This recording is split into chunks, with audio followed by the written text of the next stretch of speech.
कवीनामुपविष्टवस्तमम् ज्येष्ठराजम् ब्रह्मणस्पत आनश्वन्मोतिभिः सीदसादनम् श्रीमहागणाधिपतये नमः। सदाशिवसमारम्भाम् शङ्कराचार्यमध्यमाम् अस्मदाचार्यपर्यन्ताम् वन्दे गुरुपरम्पराम्। नमस्कृत्य नरं चैव नरोत्तमम् देवीं सरस्वतीं व्यासं ततो जयमुदीरयेत्। వచ్చింది. అవినాశితు తద్విద్ధి येन సర్వమిదం తతం.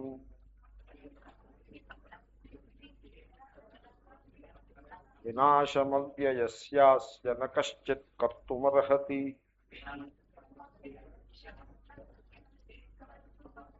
ఈ శ్లోకం అయిపోయిందండి, మొత్తం భాష్యం అంతా అయిపోయింది. అంతవంత ఇమే దేహాః నిత్యస్యోక్తాః శరీరిణః అనాశినో ప్రమేయస్య తస్మాత్ యుధ్యస్వ భారత.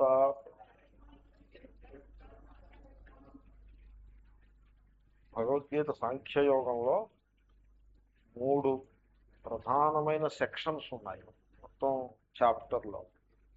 70 ఎన్నో శ్లోకాలు ఉన్నాయి, మీకు తెలుస్తుంది. 11వ శ్లోకం దగ్గర ఆరంభమైంది ఉపదేశం. 11 నుంచి 31 వరకు, 31 30 మొత్తానికి 20 శ్లోకాలు. దానికి సాంఖ్యము అని పేరు. అంటే దాంట్లో నిర్గుణ పరబ్రహ్మ యొక్క జ్ఞానము ఉపదేశింపబడుతుంది.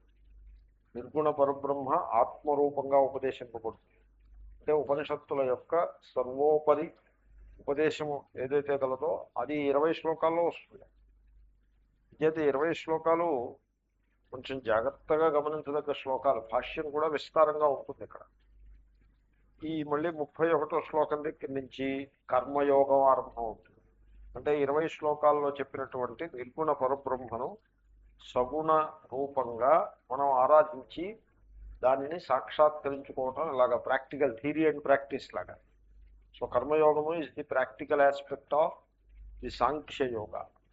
సో 31వ శ్లోకం నుంచో ఎక్కడో ఆరంభమై సుమారు ఒక 20 శ్లోకాలు సగుణ పరబ్రహ్మ ఆధారముగా కలిగిన కర్మయోగం ఉంటుంది. ఎందుకంటే కర్మయోగం దగ్గరకు వచ్చేప్పటికీ భక్తుడు ఈశ్వరుడు సెపరేట్ అయిపోతారు.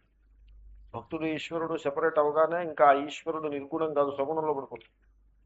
సో అక్కడ కర్మయోగము అంటే కర్మను ఫలాకాంక్ష లేకుండా ఆచరించటం, కర్తృత్వం లేకుండా ఆచరించటం, ప్రాక్టికల్ ఆస్పెక్ట్ ఆఫ్ అది వేదాంత అక్కడ వచ్చేస్తుంది. అది 2వ సెక్షన్. 3వ సెక్షన్లో స్థిత ప్రజ్ఞ లక్షణాలు. అంటే ఈ నిర్గుణ పరబ్రహ్మతత్వాన్ని సగుణ కర్మయోగాన్ని తన యందు ఆవిష్కరించుకుంటే మహాత్ముల యొక్క లక్షణం. That is the life where the both aspects of Jnanayoga and Karmayoga find their expression. అది 3వ సెక్షన్. మొత్తం శాస్త్రం అంతా వచ్చేసింది సాంఖ్యయోగంలో. సో ఇది విహంగమ వీక్షణము అంటారు, బర్డ్స్ ఐ వ్యూ. సో ఇంకా అక్కడతో ఆఖరు గీత ఆఖరు. గీతా ఫలం కూడా చెప్పేస్తాడు శ్రీకృష్ణుడు. ఫలం చెప్పేసాడంటే అయిపోయింది, ఇంక శాస్త్రం పూర్తయినట్టు అక్కడ అర్థం. కానీ అర్జునుడు ఒక ప్రశ్న వేస్తాడు, అందుకోసం గీత కంటిన్యూ అవుతుంది. సో చాలా చాలా చక్కటి స్ట్రక్చర్ అరేంజ్మెంట్. దాంట్లో మొట్టమొదట మనం నిర్గుణ పరబ్రహ్మ ఆత్మతత్వంలో ఉన్నాం. కాబట్టి దీన్ని కొంచెం జాగ్రత్తగా మీరు అవలోకనం చేయాల్సి ఉంటుంది. మామూలుగా లోకంలో మీరు వింటూ ఉండేటువంటి ఈ సమాచారం ఏదైతే ఉంటుందో అలా ఉండదు, చాలా విలక్షణంగా ఉంటుంది. చూద్దాము, చూస్తూనే ఉన్నారు మీరు, ఇంకా అదే కంటిన్యూ అవుతుంది కూడా. సో శ్లోకం ఒకసారి అందాము. అంతవంత ఇమే దేహా నిత్యస్యోక్తా శరీరిణః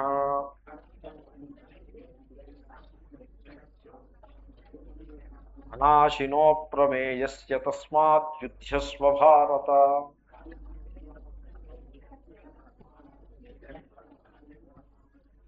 పదచ్ఛేదం ఒకసారి అందాము. అంతవంతః ఇమే దేహాః నిత్యస్య ఉక్తాః శరీరిణః అనాశినః అప్రమేయస్య తస్మాత్ యుధ్యస్వ భారత. పదచ్ఛేదం చేస్తే అక్కడ పదాలు ఏమిటో తెలుస్తాయి, దాని మీద మనం అర్థం చేసుకోవటం తేలికో. ఈ తస్మాత్ యుధ్యస్వ భారత అలాంటి పెట్టండి, దానికి తర్వాత వద్దాం. సో ఇప్పుడు ఇంతకు ముందు చెప్పిన ప్రక్రియనే కొంచెం ముందు కొనసాగిస్తున్నాడు శ్రీకృష్ణుడు. శరీరము శరీరి అనే విభాగం. సో ఇప్పుడు చూడండి, మనం కారు ఉంటుంది, కారు అది ఆటోమొబైల్ అని పేరు దానికి, తనంత తానుగానే నడిచేస్తుంది. గుర్రమో ఏదో దాన్ని లాగక్కర్లా, బండి అయితే లాగాలి, ఎద్దులో గుర్రమో ఏదో లాగాలి, కారు అలా లాగనక్కర్లా, దానంతట అది నడిచేస్తూ ఉంటుంది. కానీ అలా అనిపిస్తుంది, కానీ వాస్తవం అది కాదు. కారు దానంతట అది నడిచేస్తే మాట అయితే 2 రోజులకు ఒకసారి పెట్రోల్ బంక్కి వెళ్ళి పెట్రోల్ ఎందుకు పోస్తారు దాంట్లోనూ, కాబట్టి అదేం దానంతట అది నడిచేది. కానీ కారు వెళ్ళిపోతుంటే ఏమనిపిస్తుంది, it is running on its own steam అన్నట్టుగా అనిపిస్తుంది. But it is not the fact. Car జడం, తనంత తానుగా అది నడవలేదు. దాన్ని నడిపించేటువంటి పవర్ ఒకటి ఉండాలి. ఆ పవరు బయట నుంచి వస్తుంది. Power it comes from out side. So మీరు కారుకి యొక్క పవర్ని, ఆ రెండింటిని సెపరేట్ చేయడం ప్రారంభించాలి. తర్వాత కార్లు అనేకం, కారు నడిపించే పవర్లు అనేకమా లేకపోతే అది ఒక్కటేనా? ఒకటే అది ఒక్కటే. అది పెట్రోల్ అయినా, పెట్రోల్ పోయినా, డీజిల్ అయినా, ఏదైనా కూడా పెట్రోల్ డీజిల్ అంటే అవి లిక్విడ్స్ అని మీరు అనుకోవద్దు. ఓకే, అలా స్థూల దృష్టికి లిక్విడ్లా కనపడుతుంది. స్థూల దృష్టికి లిక్విడ్, కానీ సూక్ష్మంగా చూసినట్లయితే ఇట్ ఈజ్ పవర్, లిక్విడ్ షేప్లో ఉన్న పవర్. లిక్విడ్ ఫామ్లోకి ఎక్కడి నుంచి వచ్చింది అది? అసలు ఎక్కడ ఆరంభమైంది? సూర్యుడి దగ్గర ఆరంభమైంది. సూర్యుడి దగ్గర ఆరంభమై ఈ లిక్విడ్ ఫామ్లోకి వచ్చింది. సూర్యుడి నుంచి ఫోటోసింథసిస్ అయ్యి అడవులు పెరుగుతాయి. ఈ అడవులు భూకంపం ఏదో వచ్చినప్పుడు కొలాప్స్ అయ్యి అవి భూగర్భంలో ఆర్గానిక్ మ్యాటర్ అంతా కూడా పెట్రోల్ కింద కండెన్స్ అవుతుంది. అది మనం పైప్ వేసి తీస్తాం, అది కారులోకి వస్తాం. కాబట్టి కార్లు వేరువేరుగా ఉన్నాయి, కానీ కారులన్నింటినీ నడిపేటువంటి సూర్యశక్తే నడుపుతోందండి ఒక్క మాటలో చెప్పాలంటే. సో ఆ సూర్యశక్తి అది ఒక్కటే. అది దాని రూపాలు వేరైనా అది ఒక్కటే. డీజిల్ అయినా అదే, పెట్రోల్ అయినా అదే. ఇంక రేపు పొద్దున్న హైడ్రోజన్ గ్యాస్తో నడిచే గ్యాస్ కార్లు వస్తాయి. గ్యాస్ అంటే కూడా అదేనండి. గ్యాస్ అంటే మరొకటి ఏమనుకున్నారు, మిథేన్ గ్యాసే. కొంచెం అదే, ఆ కార్బన్ హైడ్రోజన్ కొంచెం ఎక్కువైతే పెట్రోల్ అవుతుంది. 2 కార్బన్లు ఉంటే గ్యాస్ అయింది, 6 కార్బన్లు ఉంటే పెట్రోల్ అయింది, 10 కార్బన్లు ఉంటే డీజిల్ అయింది. ఇతనా హీ బాత్ హై దీనిలే. కాబట్టి అదే సేమ్ థింగ్. కాబట్టి సో మీరు దేంతో నడిపినా ఆ నడిపేటువంటి శక్తి మాత్రం పైనుంచి వస్తుంది. తర్వాత కారు ఉందనుకోండి, కార్లు అనేకం, ఒకే యజమానికి కూడా అనేకం కార్లు ఉంటాయి, కానీ ఇన్ని కార్లని నడుపుతూ ఉండేటువంటి శక్తి ఒక్కటే, అదొకటి. కాబట్టి దేహము దగ్గర దేహము దేహి, శరీరము శరీరి. సో శరీరములు అనేకం, ఆ శరీరములన్నిటి యందు ఆ శరీరాన్ని నడుపుతూ ఉండేటువంటి శక్తి ఒక్కటియే, అది శరీరి. సో అదే సరిగ్గా ఎగ్జాంపుల్, సేమ్ ఎగ్జాంపుల్ అనమాట. అంచేతనే రథదృష్టాంతాన్ని ఇచ్చారు శరీరానికి. ఈ డిస్టింక్షన్ మనం చూడాలి. ఇప్పుడు కారు సిచ్యువేషన్ మీరు చూడండి. కారు సిచ్యువేషన్లో అక్కడ పరిచ్ఛిన్నమైనది, పరిచ్ఛిన్నము అంటే లిమిటెడ్. సో దేశకాలముల చేతనం లోబడి ఉంటుంది. ఆ దేశంలో ఉంటుంది, ఇంకో దేశంలో ఉంటుంది. దేశం అంటే స్థానం ఉండవు. భారతదేశం మరో దేశం అనుకుంటారు, స్థానం. తర్వాత ఆ కాలంలో ఉంటుంది, మరో కాలంలో ఉండదు. ఆ రకమైనటువంటి దేశకాలముల యొక్క సీమలు దేనికి ఉంటాయో దాన్ని అల్పము, పరిచ్ఛిన్నము అని అంటారు. ఇంగ్లీష్లో లిమిటెడ్ అని అంటారు.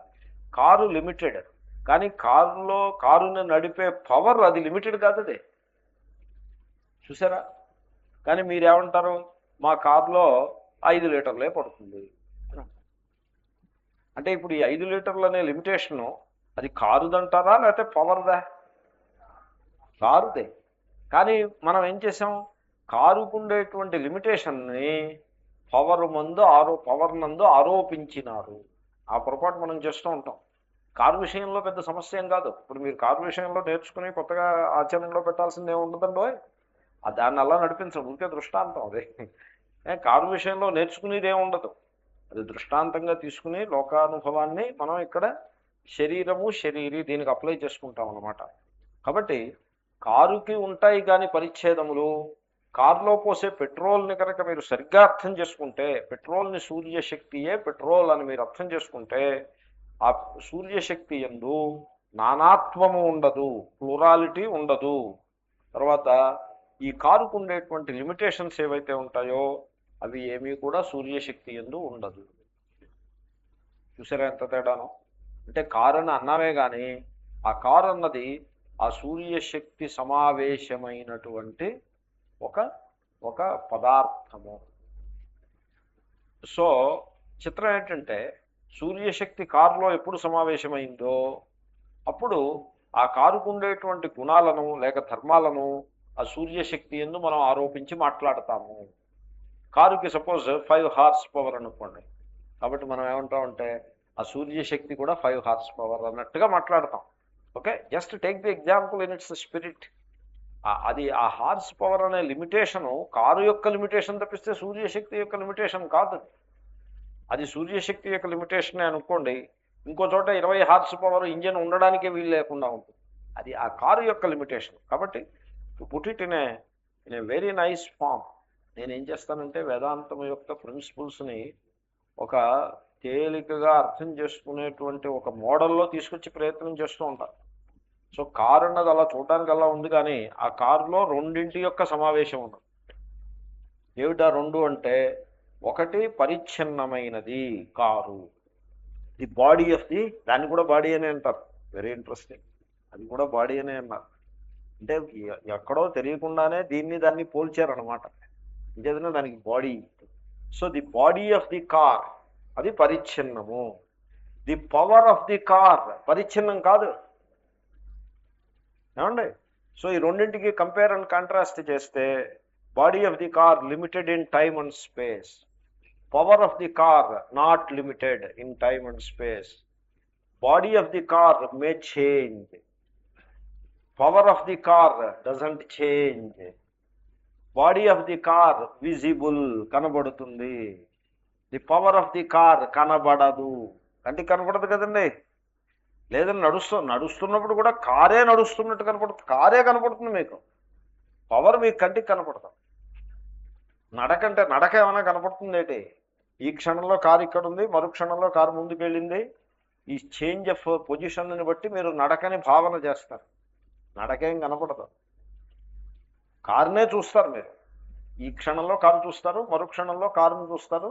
ఈ క్షణంలో కారున్న స్థానాన్ని చూస్తారు, మరు క్షణంలో కారున్న స్థానాన్ని చూస్తారు. ఈ క్రమాన్ని మనస్సులో భావన చేసి ఇది నడిచింది అని అంటారు. కాబట్టి నడక కనపడదు, కారే కనపడదు. కనుక నడక రూపంగా కూడా శక్తి కనపడదు, శక్తి కంటికి కనపడదు. కంటికి కనపడదు కాబట్టి లేదంటామా? అబ్బే లేదని ఎందుకంటాము? చూడండి ఎంత తేడా ఉందో. ఇప్పుడు మీరు కేవలము దేహాన్ని, ఆ శక్తిని మీరు కంపేర్ చేయండి. దేహము పరిచ్ఛిన్నము, ఆ దేహంలో ప్రకటమయ్యే శక్తి అపరిచ్ఛిన్నము. దేహము మారిపోతూ ఉంటుంది, ఒక జీవితంలో మారిపోతుంది. బాల్యమునందు దేహము, యౌవనంలో దేహము, వృద్ధాప్యంలో దేహము ఎంత తేడా ఉందో చూడండి. సో బాల్యంలో దేహంలో ఏ శక్తి ప్రకటమవుతుందో వృద్ధాప్యంలో కూడా అదే శక్తి ప్రకటమవుతుంది.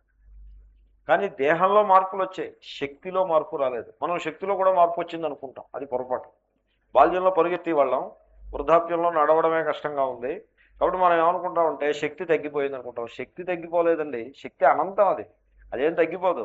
కానీ మన కాళ్ళకి అంతకంటే ఎక్కువ శక్తిని తమలో ఇముడ్చుకోలేని స్థితి వచ్చింది, కాళ్ళ పరిస్థితి మార్పు వచ్చేసిందని అర్థం. దేహం మారుతుంది, శక్తి మారదు. సో దేహం కంటికి కనపడుతుంది, దేహమందు ప్రకటమయ్యే శక్తి కంటికి కనపడదు. ఇదంతా ఇప్పటిదాకా నేను చేసింది వివేకం, కారు పెట్రోల్ వివేకము అని హెడింగ్ పెట్టుకోవచ్చు దాన్ని. అలాగే దేహి వివేకం. దేహము దేహి, దేహము కలవాడు అంటే దేహమునందు ప్రకటమయ్యే తత్వము, అది దేహి. అది ఏమిటో తర్వాత చూద్దాం. లేకపోతే దేహ అనే పదం బదులు శరీర అనే పదం మీరు వాడితే శరీరము శరీరి. ఈ పదాలు చాలా ఇంట్రెస్టింగ్ పదాలు. దేహము అనే పదం ఎందుకు వాడారంటే దేహ ఉపచయే, అంటే వీడి ఫస్ట్ హాఫ్ ఆఫ్ లైఫ్ని మనస్సులో పెట్టుకుని దేహము అనే పదాన్ని వాడారు. జీవితంలో సగభాగం మొదటి 50 ఏళ్ళు మనస్సులో పెట్టుకుని దేహము అన్నారు. అంటే దేహం ఉపచయే, అలా పెరుగుతూ ఉంటుంది. ఉపచయం అంటే పెరగడం. చుట్టూ ఉన్నటువంటి క్యాలరీస్ అన్నింటినీ కూడా పోగేసుకుని ఇలా పెరుగుతూ ఉంటుంది. శరీరం అంటే శీర్యమయ్యేది, శిథిలమయ్యేది. ఇది సెకండ్ హాఫ్ ఆఫ్ లైఫ్లో. ఫస్ట్ హాఫ్లో దేహం అనాలి, సెకండ్ హాఫ్లో శరీరం అనాలి. అందు గురించేనేమో శ్రీకృష్ణుడు కూడా ప్రారంభంలో దేహినోస్మిన్ యథా దేహే అన్నాడు. ఇక్కడికి వచ్చేవాడికి దేహం అని వదిలిపెట్టేసి శరీరం అని పట్టుకున్నాడు. కొంచెం ముందుకు వెళ్ళేప్పటికి దేహ శబ్దాన్ని శరీర శబ్దంతో రిప్లేస్ చేశాడు. సో మొత్తానికి బాడీ అని అర్థం. శరీరము శరీరి, ఈ రెండింటికి వివేకము. దేహ దేహి వివేకము, శరీర శరీరి వివేకము. ఇప్పుడు పాయింట్ ఏంటంటే మన జీవితంలో ఇక్కడ ఫార్ములేషన్, గీత యొక్క ఫార్ములేషన్. గీత మీకేమీ మామూలుగా మీరు నిత్య జీవితాన్ని ఏ రకంగా మనం జీవిస్తూ ఉన్నామో ఆ జీవితాన్ని సమర్థించి ఇది బాగుంది నాయన ఇలాగే జీవిస్తూ ఉండు, దీంట్లోనే నీకు కొన్ని లాభం వచ్చే ఉపాయాలు చెప్తాను, అలాగే ఏం గీత చెప్పదు. గీత అంటే ఇది సత్యనారాయణ వ్రతం కథలాగా ఉండదు. నేను ఉన్న మాట చెప్పాను ఏమో అనుకోకండి, తప్పేం లేదు, అలా కూడా చెప్పచ్చు. కానీ ఇక్కడ అలా ఉండదు. సో సత్యనారాయణ వ్రతం కథ అంటే ఎలా ఉంటుంది? అయినా నువ్వు ఇల్లు వాకిలి భార్య బిడ్డలు అంతా వేసుకుని అంతా ఉంచుకుని కులసగా ఉన్నావు కదా, ఒక సిస్టమ్ నడిపించుకుంటున్నావు కదా, దీంట్లో నీకింత మరింత అభ్యుదయము అభివృద్ధి కలగాలంటే సత్యనారాయణ వ్రతం చేసుకుంటూ ఉండు అని చెప్తుంది. ఇక్కడ అలా ఉండదు. కాబట్టి మీరు కొంచెం పాఠం యొక్క లక్షణం కూడా గమనించి ఉండాలి. ఊరికే నేనేదో హెచ్చరిక చేస్తావు, ఈ కొత్త ఏం కాదు. ఇక్కడ పరిస్థితి ఏమిటంటే ఈ జీవితానికి మూలంలో దోషము అజ్ఞానము ఉన్నది. ఇక్కడ జీవితాన్ని జీవితం నడుస్తున్న తీరుని సమర్థించరు, దాన్ని వ్యాలిడేట్ చేయరు. దాంట్లో ఉండే దోషం దాన్ని విశ్లేషణ చేస్తారు. సో నీ జీవితంలో ఒక మౌలికమైన దోషము గలదు. ఏమిటా దోషము అంటే చూడు, సమావేశం ఇక్కడ ఉన్నది. సమావేశం అంటే రెండింటి యొక్క ఒక చోటకి చేరుట, ఒక చోటకి చేరడం సమావేశం. ఈ రెండింటిలో ఒకటి జడము, రెండవది చేతనము. కారు దగ్గర కూడా ఒకటి జడ పదార్థం అయితే ఇంకోటి శక్తి అయినట్టుగా ఇక్కడ ఈ దేహం సందర్భంలో ఒకటి జడము, రెండవది చేతనము. ఒకటి పరిచ్ఛిన్నము, రెండవది అపరిచ్ఛిన్నము అంటే అనంతము. ఒకటి కంటికి కనపడేది చేత్తో పట్టుకోవచ్చు, రెండోది కంటికి కనపడదు, చేత్తో పట్టుకోలేవు నువ్వు, దాన్ని మనస్సుతో కూడా భావన చేయటం సంభవం కాదు అని అది యాడ్ చేయండి. ఎలాగో తర్వాత చెప్తా. అమ్మా చాలా విదూరంగా ఉంది ఈ పరిస్థితి. సో ఇక్కడ ఒక లిమిటెడ్, ఒక పరిచ్ఛిన్నం, ఈ లక్షణాలన్నింటినీ కలుపుకుని ఒక పదంలో పెట్టుకున్నాం. ఒక పరిచ్ఛిన్నమైనది ఒకటి ఉంది, అపరిచ్ఛిన్నమైన అనంతమైన తత్వము మరి ఒకటి ఉన్నది. ఈ పరిచ్ఛిన్నమైన దానికి పేరు ఒకటి పెట్టాం. ఏమిటా పేరు? శరీరము. ఈ శరీరంలో ప్రకటమవుతోంది కాబట్టి ఆ అనంత తత్వానికి ఏదో పేరు పెట్టచ్చు. దాన్ని ఓ దృష్టికోణంలో బ్రహ్మ అనొచ్చు, మరో దృష్టికోణంలో ఇంకోటి అనొచ్చు, మరొకటి అనొచ్చు. ప్రస్తుతానికి దానికి ఏమని పేరు పెడదామంటే ఈ శరీరంలో ప్రకటమవుతోంది కనుక దీనికి సంబంధించిన పేరే పెడదాం, శరీరి అని పేరు. శరీరము శరీరి. ఇప్పుడు ఈ రెండింటి యొక్క సమావేశమే వ్యక్తి, మనిషి. మనిషి అంటే ఏమిటండి? శరీరము శరీరి రెండింటి యొక్క సమావేశం మనిషి. ప్రకృతి పురుష సంయోగం, శరీరము శరీరి. ఇప్పుడు బాగానే ఉంది కదా. దీంట్లో సమస్య ఏమిటి? సమస్య అంతా అక్కడే ఉంది. శరీరము శరీరి యొక్క సమావేశంలో శరీరము యొక్క ధర్మాలను, ధర్మం అంటే ప్రాపర్టీస్, క్వాలిఫికేషన్స్ అండ్ అట్రిబ్యూట్స్, వాటిని శరీరిపై ఆపాదించరాదు. కారు చెడిపోయిందంటే పెట్రోల్ చెడిపోయిందని అర్థం కాదు. పెట్రోల్ని మీరు బాగు చేయించక్కర్లేదు, కారును బాగు చేయించాలి. కాబట్టి శరీరము యొక్క ధర్మాలని శరీరిపై ఆపాదించరాదు. ఇప్పుడు కొత్తగా కారు బయటకు వచ్చింది, ఇది షోరూంలోంచి బయటకు వచ్చింది, అది కారుకి జన్మ. కారుని స్క్రాప్ డీలర్కి అమ్మేసినాము. అది మన దేశంలో చేయరు అలాంటి పనులు. దాన్ని ఏదో అటుముడేట్టు అలా నడిపిస్తూనే ఉంటారు. దాన్ని అమ్మడం అనే మాట లేదు. ఇది 15 సంవత్సరాలు అయిపోయిన తర్వాత ఇంక తీసేయండి రా బాబు ఆ కార్లు అంటే పెద్ద యుద్ధం చేసేసి మొత్తానికి సుప్రీంకోర్టులో ఇష్యూ అది. సుప్రీంకోర్టులోకి కారు 15 ఏళ్ల కారు వేళ తీసేయాలా తీసేయకూడదా అని సుప్రీంకోర్టు డిసైడ్ చేయాల్సిన విషయం ఉండదు. Is it not an administrative matter? Supreme court ఏది డిసైడ్ చేయాలి? ఏదో కాన్స్టిట్యూషనల్ ఇష్యూస్ అలాంటి వాటిని డిసైడ్ చేయాలి. కానీ 15 సంవత్సరాల లారీలు కార్లు ఈ రోడ్డు మీద ఉండాలా అక్కర్లేదా? దీనికోసం సుప్రీంకోర్టు ఏమిటండి? ఎంత దౌర్భాగ్య స్థితి అంటే దాంతో ఏమైపోయింది, కోర్టు యొక్క అటెన్షన్ అంతా ఈ పనే. కారులో సిలిండర్ పెట్టాలా, పెట్రోల్ పోయాలి, ఇదే పని కోర్టుకి మరో పనే లేదు. దాంతో అసలు వ్యాపారాలన్నీ ఆగిపోతాయి. పోన్లండి. సో కారు దానికి స్క్రాప్ డీలర్కి అమ్మేస్తే అది కారు యొక్క నాశము, కారు యొక్క మరణము అనండి.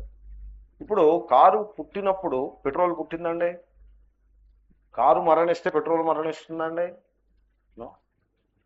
శక్తి ఎక్కడికి పోతుంది? అదేవిధంగా కానీ మనం ఏం చేస్తున్నాం, కారు దగ్గర మీరు ఇంత చక్కగా దాన్ని బాగా అవగాహన చేసుకున్నారు, దేహానికి అప్లై చేసి చూడండి. నేను పుట్టాను, నేను మరణించబోతున్నాను.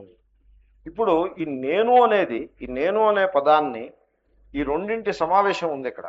ఈ రెండింటిలో ఎటువైపు ఈ నేను మొగ్గు చూపాలి? రెండు ఉన్నాయి, రెండు ఉంటే కానీ నేను లేదు, దాంట్లో డౌట్ ఏం లేదు. ఇక్కడ మీకు ఫార్ములా ఏమిటంటే ఈ నేను అనేది ఈ జడమైన దేహం వైపు మొగ్గు చూపితే, అంటే దేహాభిమానము కలిగి నేను పుట్టాను పెరిగాను అని ఇలా దేహధర్మాలని తనపై ఆరోపించుకుని మరణ భయంతో బతుకుతూ ఉంటే దీని పేరే సంసారము, అది ఏ దుఃఖము. కాబట్టి ఇప్పుడు దుఃఖం ఎక్కడి నుంచి వచ్చిందంటారు? ఇప్పుడు చెప్పండి. అజ్ఞానం నుంచి వచ్చిందండి, మన అవివేకం నుంచి వచ్చింది. దేహానికి దేహికి ఉండే మౌలికమైన తేడాన్ని గుర్తించలేకపోవడం చేత దుఃఖం వచ్చింది. ఈ దుఃఖం ఇందుకు వస్తే బ్రహ్మానుభూతిలో ఓ మాట ఉంది, చిన్న కథ కింద ఉంది. ఓ మహాత్ముడు రైలు ఎక్కాడు. రైలు ఎక్కితే ఆ రైల్లో ఆయనకి కూర్చుందుకు చోటు ఇవ్వలేదు వాళ్ళు.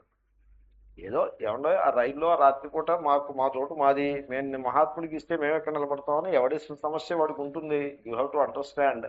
ఆయనకి చోటు ఇవ్వలేదు. చోటు ఇవ్వకపోతే ఆయన చోటు ఇవ్వండి అని అడిగారు. అడిగితే వాళ్ళు ఏమోనో ఆ విలవా ఈ సాధువులకు పనేం లేదు, టికెట్ కొన్నావు నువ్వు అంటూ ఏదో ఆయన అవమానం చేశారు. సరే ఆయన హరిద్వార్ వెళ్ళి రైలు ఢిల్లీలో బయలుదేరి హరిద్వార్ వెళ్తుంది. రాత్రి 10ంటికి బయలుదేరి పొద్దున్న 6ంటికి వెళ్తుంది హరిద్వార్. చాలా టఫ్ టైం. పాప ఆయన అలాగే ఓ మూల ఉరికి కూర్చుని హరిద్వార్ రానే వచ్చింది. హరిద్వార్ వస్తే ఇంక సమస్య ఉంది, దిగారు హరిద్వార్లో. ఓ మహాత్ముని కలవడానికి వెళ్ళారు. కొంచెం మనస్సులో శరీరం అలసట ఉంది, మనస్సుకు కూడా కొంత ఖేదం ఉంది ఆయనలో, ఎందుకంటే వీళ్ళు అవమానం చేశారనేటువంటి ఖేదం ఉంది. ఆ మహాత్ముడు ఏమిటో ఎలా ఖిన్నుడవై ఉన్నావేమే అని అడిగారు. ఇలా రైల్లో అవమానం చేశారండి, అంచేత ఖిన్నుడనైనాను అంటే ఓ అలాగా అని అంటారు ఆ మహాత్ముడు. అప్పుడు ఈయన ఏమని ప్రశ్నిస్తారంటే, ఇటువంటి అవమానం జరిగిన సందర్భంలో మనం ఎటువంటి యాటిట్యూడ్ కలిగి ఉండాలి అని ఒక ప్రశ్న వేస్తారు. వేస్తే అప్పుడు చెప్తారు, చూడు అవమానం కలిగిన సందర్భంలో నీవు దుఃఖపడ్డావా లేదా? దుఃఖపడ్డాను అంటే ఈ దుఃఖానికి మూలంలో దేహాభిమానం ఉన్నట్లా లేక ఆత్మనిష్ట ఉన్నట్లా? దేహాభిమానము ఉన్నది. కాబట్టి ఈ దుఃఖానికి కారణం అవమానించిన వాడా నువ్వా? చెప్పారు. దానికి ఒక దృష్టాంతం ఇచ్చారు. దృష్టాంతం ఏంటంటే, నువ్వు వెళ్ళి ఆ మున్సిపాలిటీ కుండీ ఉంటుంది, ఈ మహాత్ములు ఇలాంటి దృష్టాంతాలే ఇస్తారు. సో ఆ మున్సిపాలిటీ కుండీ ఉంటుంది చూడండి, దాంట్లో కూర్చున్నావు అనుకో, అప్పుడు ఏమవుతుంది, అందరూ ఆ ఇంట్లో ఉన్నటువంటి చెత్త అంతా తీసుకొచ్చి నీ నెత్తి మీద పోస్తారు, అంతే కదా? అది వాళ్ళ తప్ప నీ తప్ప? నీ తప్పే. అలాగే నిన్ను దేహంలో ఎవడు కూర్చోమన్నాడు? దేహమే నేనని అనుకోవడం పేరు అనమాట అది. నువ్వు దేహమే నేనని నువ్వు అనుకున్నావు కాబట్టి దేహాభిమానంతో ముందుకు అడుగు వేసావు, వాళ్ళు అవమానించారు. వాళ్ళు పాపం నీ ఆత్మస్వరూపాన్ని వాళ్ళు అవమానించలేదు, ఎందుకంటే నీ ఆత్మస్వరూపం వాళ్ళకు కూడా ఆత్మేది, కాబట్టి దాన్ని వాళ్ళు అవమానించే ప్రసక్తే లేదు. నువ్వు దేహాన్ని నువ్వు అడుగు ముందుకు వేసావు కాబట్టి వాళ్ళు నిన్ను అవమానించారు.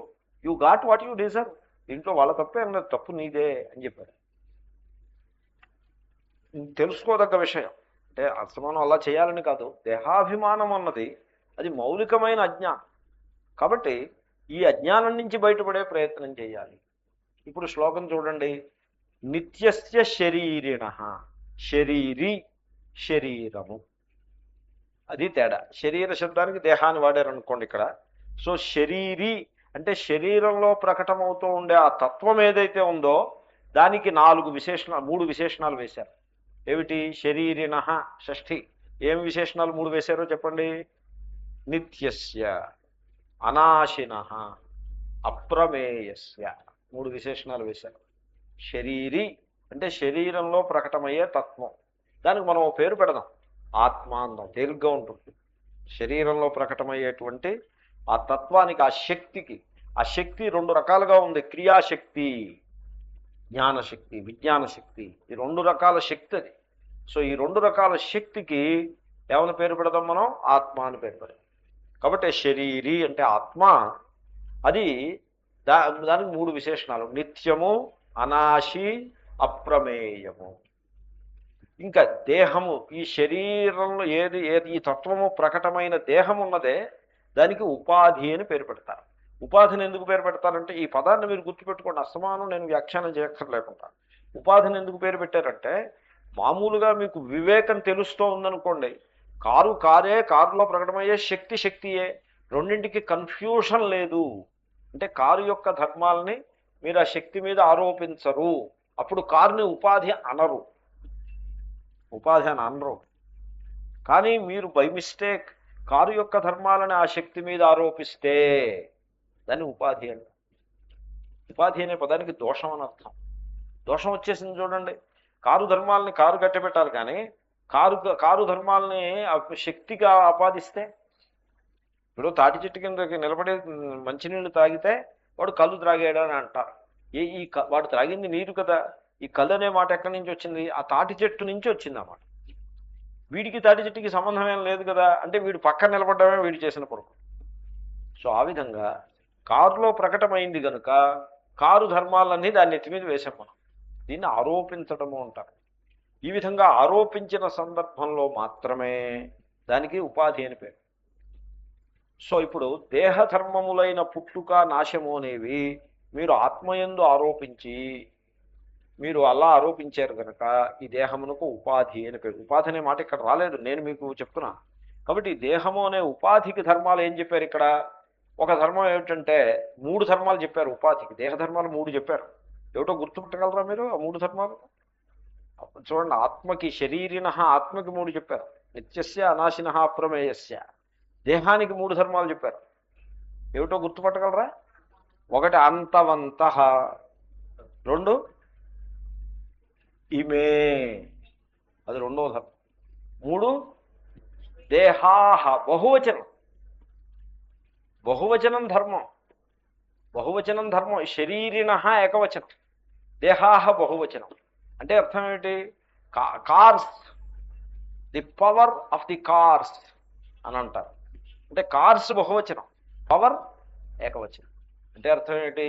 కార్స్లో మటుకే నానాత్మము, భేదము ఉంటుంది, ఆ పవర్లో భేదము ఉండదు. ఒక ధర్మం. రెండవది అంతవంత, అంతమొగుట, నాశనమొగుట. అది ఆ శక్తిలో, ఆ ఆత్మయందు ఉండదు. అనాశిన, అది అనాశ అయితే ఇది అంతవంత. మూడవది ఆత్మ అప్రమేయము.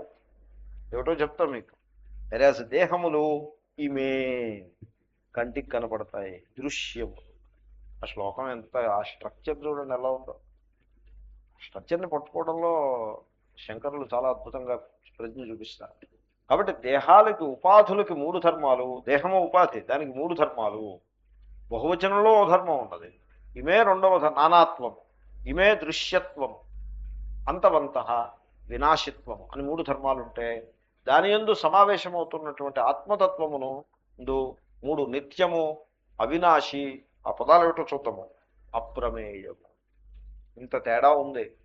అంటే ఫైనైట్, ఇన్ఫైనైట్ ఒక చోట సమావేశమైనప్పుడు we confuse between the two. ఫైనైట్కి, ఇన్ఫినిట్కి మధ్యలో కన్ఫ్యూషన్.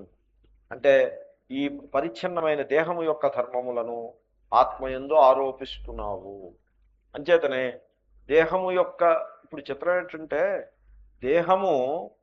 దేహోన జానాతి అంటారు రమణ భగవాన్. తర్వాత ఏమన్నారో అనవసరం, చాలా పెద్ద మాట అది. దేహోన జానాతి. దేహమునకు ఏ కంప్లైంట్స్ ఉండవు. దేహమే నేను అనుకున్న వీడికి ఉంటాయి కంప్లైంట్స్. అసలు వీడిని దేహం అని ఎవడనుకోమన్నాడు ముందు? ఏమండే? నెంబర్ 1. నెంబర్ 2, దేహమునకు కాంప్లెక్సెస్ ఏముండవు. ఇప్పుడు లావుగా ఉన్నారనుకోండి, ఐఎమ్ ఫ్యాట్, ఐఎమ్ అగ్లీ అని దేహం అందవు. Body doesn't say. ఆ దేహమే నేను అనుకున్న వీడు he feels bad about it, he feels unhappy about it. కాబట్టి దేహమునకు సంసారం లేదు, దేహమునకు దుఃఖం లేదు. దేహము ఆ దేహమునందు అభిమానము గల నాకు ఆ దేహమును బట్టి, దేహాభిమానాన్ని బట్టి సంసారము, దుఃఖము, ఇతరులమైన కాంప్లెక్సెస్ ఇవన్నీ వచ్చి పట్టాయి. కాబట్టి మనం కొని తెచ్చుకున్నాం వీటిని. మనము అజ్ఞానం చేత కొని తెచ్చుకున్నాం. మనిషి ఆ పనే చేస్తూ ఉంటాడు. హాయిగా ఉంటాడు. హాయిగా ఉన్నవాడు హాయిగా, శాంతిగా ఉన్నవాడు శాంతిగా ఉండడు. ఏదో వాడి బుర్రలో ఏదో ఒక ఐడియా పుడుతుంది, అది తులిచేస్తూ ఉంటుంది వాడిని ఐడియా. అప్పుడు రోడ్డు మీదకి వెళ్తాడు ఈ ఐడియాని సాకారం చేసుకోవటం కోసం. వెళ్ళి దాంట్లో తల బొప్పి కట్టుకుని వెనక్కి వచ్చి మనస్సు అశాంతిగా ఉంది, ఏం చేయాలి అని ప్రశ్నిస్తాడు. ఆ మనస్సు అశాంతి ఎందుకు అయింది? నువ్వు రోడ్డు మీదకి వెళ్ళడం మీద అయింది. రోడ్డు మీద వెళ్లకుండా ఇంట్లో కూర్చుంటే అశాంతి లేదు కదా. ఇక్కడ రోడ్డు అంటే సంసారం, ఇల్లు అంటే ఆత్మ, ఉడికే అలాగా ఊడికాయ. కాబట్టి ఈ ఈ వివేకాన్ని మనం కోల్పోయి, సో పరిచ్ఛిన్నమైన జడ వస్తువు యొక్క ధర్మములను, దాంట్లో ప్రకటమవుతూ ఉండేటువంటి అనంతమైన ఆత్మతత్వమునందు ఆరోపించి కూర్చున్నాము. ఇప్పుడు నేను ప్రశ్న అడుగుతాను, చెప్పండి. Very fair question. నేను అని మీరు అంటున్నారు. ఈ నేను అన్న దాంట్లో జడమైన దేహం ఉందా లేదా? ఉంది. ఉందని చెప్తే నేను ముందుకు వెళ్తాను. మీరు ఊరికి ముందే లేదని చెప్పారనుకోండి, నా స్కీమ్ అంతా కూడా కొలాప్స్ అవుతుంది. అప్పుడు మళ్ళీ కొత్త స్కీమ్ ఏదో పెట్టాల్సి ఉంటుంది. Okay, good, you are life students. తర్వాత ఈ నేను అనే దాంట్లో విజ్ఞాన శక్తి, క్రియాశక్తి యొక్క సమావేశం, ఒక పవర్, కాన్షియస్ బీయింగ్ అండి. మనిషి అంటే కాన్షియస్ బీయింగ్, చైతన్యం. ఆ చైతన్యం అంటే ఏమిటి? ప్రాణం ఉంటుంది, దాంట్లో జ్ఞానం ఉంటుంది, అది చైతన్యం అంటారు. సో ఈ ప్రాణము, జ్ఞానము రెండింటి యొక్క మూలమునకు చైతన్యం అని పేరు. ఆ చైతన్యం మీలో ఉందా లేదా? ఈ నేనులో చైతన్యం ఉందా లేదా? ఉంది. ఈ నేనులో ఉన్న దేహము జడము, నేనులో ఉన్న చైతన్యం చైతన్యం. ఏమండి, ఎంత తేడా ఉందో చూడండి. ఈ రెండింటికి కన్ఫ్యూజ్ అయ్యే అవకాశం, కన్ఫ్యూజ్ అవ్వడం న్యాయమా కాదా? న్యాయం కాదు. ఇంత క్లియర్గా డిస్టింక్షన్ ఉంటే మీరు కన్ఫ్యూజ్ అవ్వడానికి వీలు లేదు. అవునండి, you should not confuse between the two. But is there confusion or not? There is confusion. దేహమే నేనని వీడు అనుకుంటాడు. దేహమే నేను అనుకుని కన్ఫ్యూజ్ అవుతాడు. కన్ఫ్యూజ్ అయ్యి నేను ఫలానా అప్పుడు పుట్టాను అంటాడు. ఫలానా అప్పుడు పుట్టాను అంటే తప్పు లేదు. తప్పు లేదంటే తప్పు ఉంది, బట్ ఓ రకంగా తప్పు లేదు. తప్పు ఉంది, వీడు పుట్టలేదు కదా, దేహం కదా పుట్టింది. పోనీ పర్వాలేదు, లెట్ అస్ అకామిడేట్ ఇట్.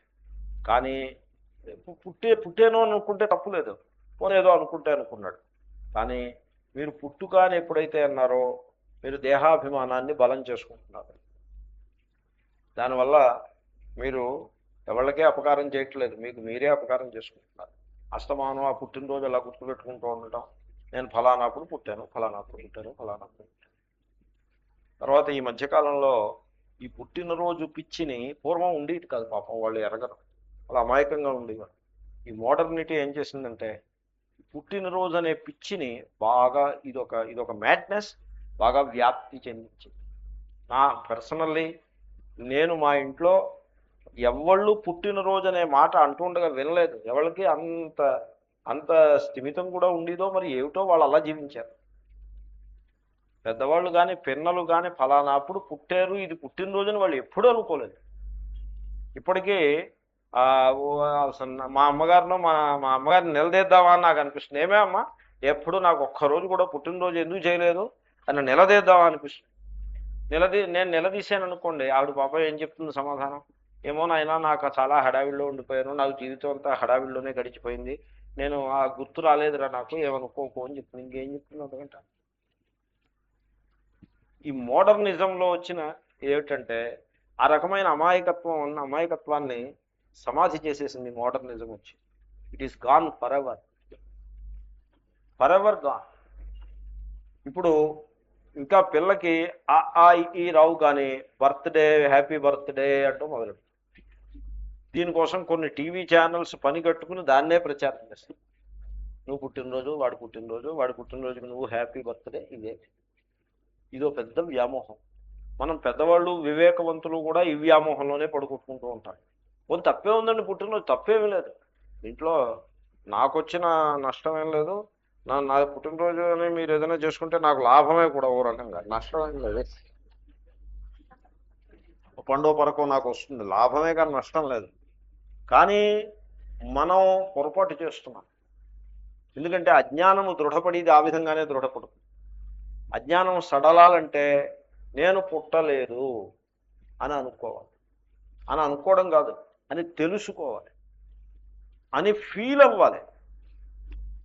నేను పుట్టలేదు, నాకు పుట్టుక లేదు, నేను మరణించబోటలేదు. ఇది సత్యం. ముందు ఈ సత్యాన్ని ముందు ఆచరణలో పెట్టమన్నారు. దీన్ని సైకాలజీ ఒకటి ఉంది, you fake it till you make it.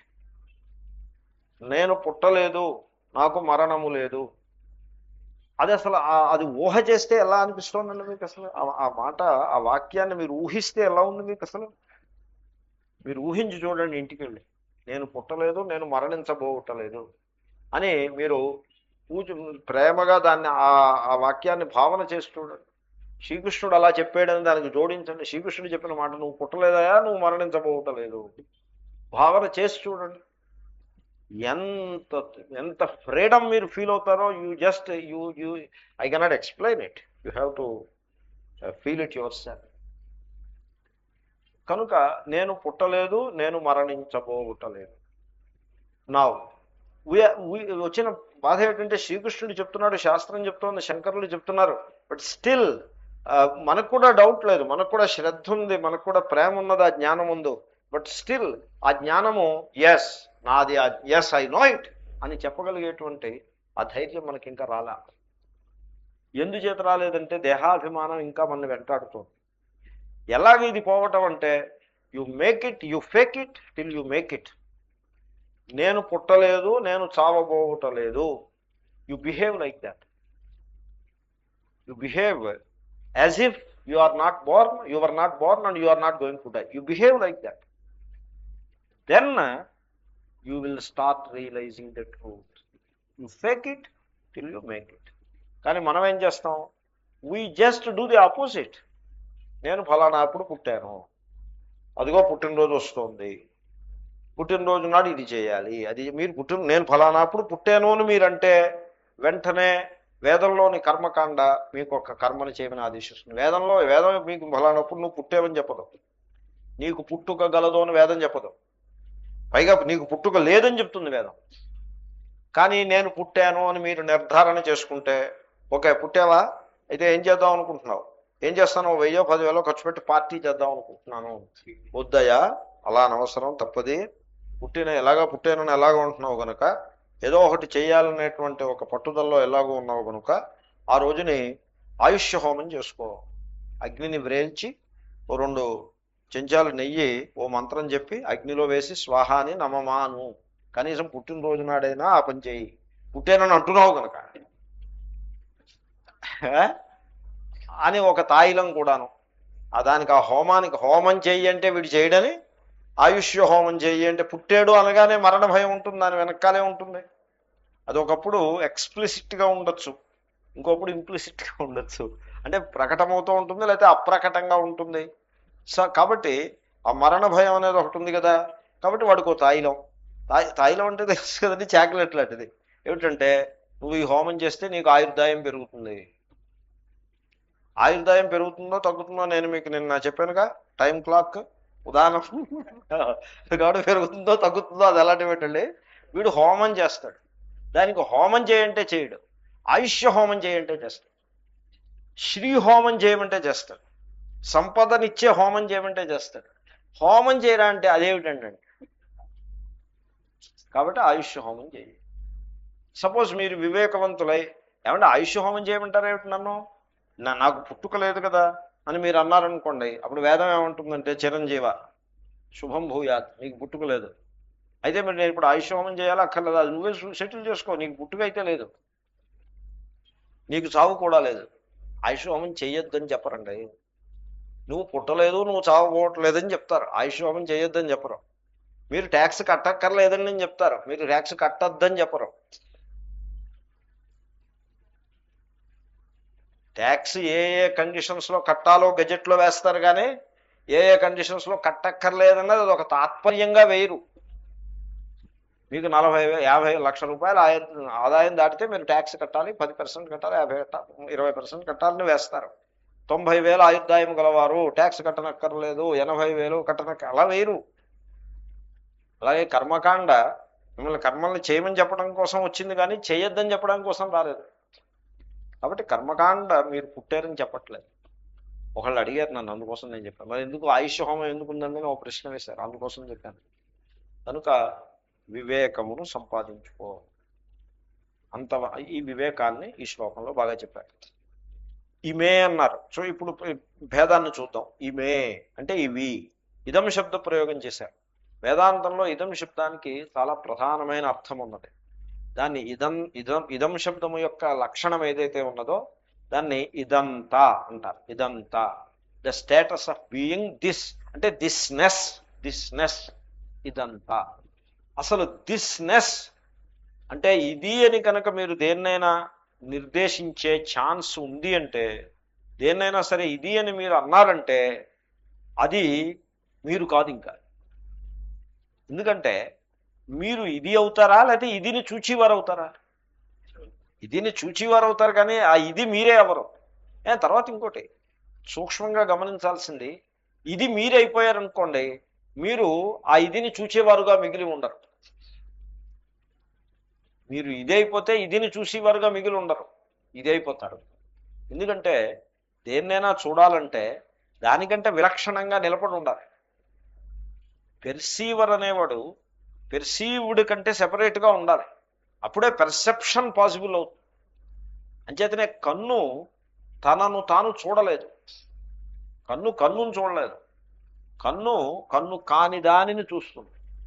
Suppose ఏదైనా ఒక దాన్ని కన్ను చూసింది అనుకోండి, ఇప్పుడు ఆ చూడబడింది కన్ను అవుతుందా? అవదు.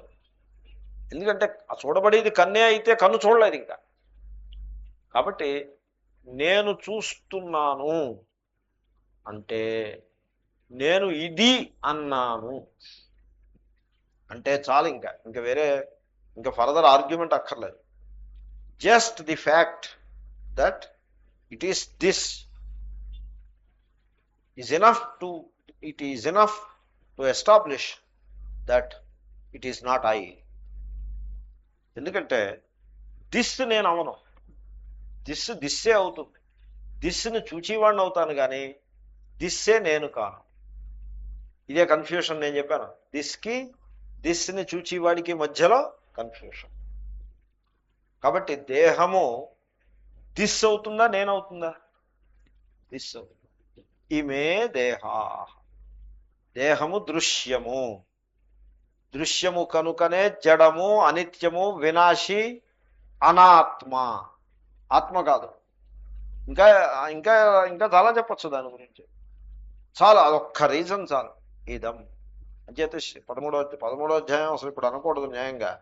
ఇదం శరీరం అని మొదలుపెట్టాడు ఆయన. ఇదం శరీరం, this body, keep it that way. This body, don't make it I.